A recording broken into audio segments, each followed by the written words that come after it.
This is part 8 in our series of lectures on section 2.2, and in this one we'll do another proof involving Cartesian products. These are two exercises taken from the text, and in the first one this relates to something that I showed you in the previous lecture. In the previous lecture you were asked to prove that this thing here is a subset of this, so that you should have been able to do.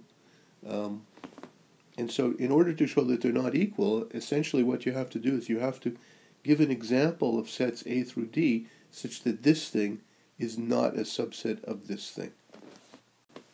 So think of what a typical element of the left-hand side looks like. It's got to be an ordered pair XY. Because of this union, it's an ordered pair which is either in here or in here, right? Because union, you think of the word or when you talk about a union. So, on the other hand, if you're in here, then the x, so that's an ordered pair XY such that X is definitely in here and Y is definitely in here. Now, in order for X to be in here, it's either in A or in C, and Y must either be in B or in D. Now, it's much more restrictive to be in the left-hand side because the XY has to be in A cross B. So that means if X is in A, then Y has to be in B. And if X is in C, then Y has to be in D.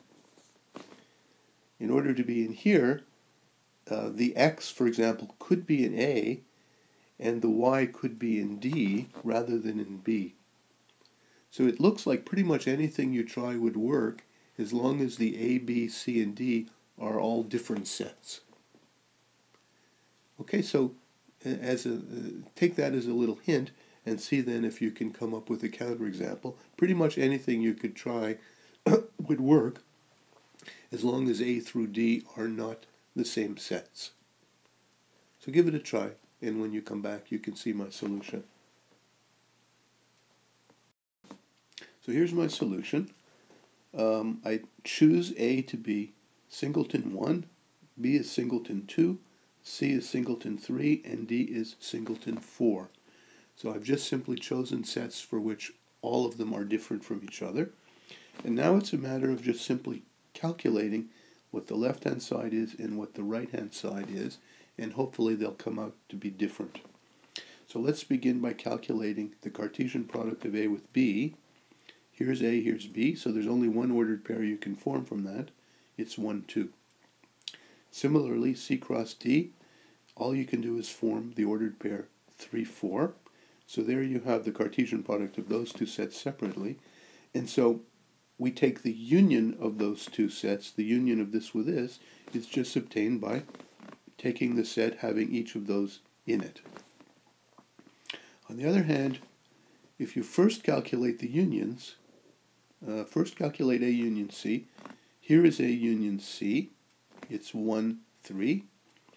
B union D is 2, 4. And now I take the Cartesian product of those two sets. We know that this has two elements, this has two elements, and so the Cartesian product has to have 4 ordered pairs in it. And what are they? They are, if I list them, so I pair the 1 with the 2 and the 4 separately, so it's 1, 2, it's 1, 4, and then I pair the 3 with the 2 and 4 separately, it's 3, 2, 3, 4. So that's the right-hand set. This set has these 4 elements in it. The left-hand side set has only 2 elements, so they certainly can't be equal to each other. But notice that this set here really is a subset of this set here, and we knew that that had to be the case. Remember, that was an exercise you were supposed to show in the previous video, that this set is always a subset of this set, but that it needn't be equal to it, and so here we've given an example where they're not equal. Okay, so now I want you to try part B. I'll leave that one for you to do. I won't do it here. Once again, I think you'll be able to convince yourself that one of the two sides is a subset of the other, and but you should be able to come up with an example to show that they're not equal to each other. So I'll leave that one for you to do.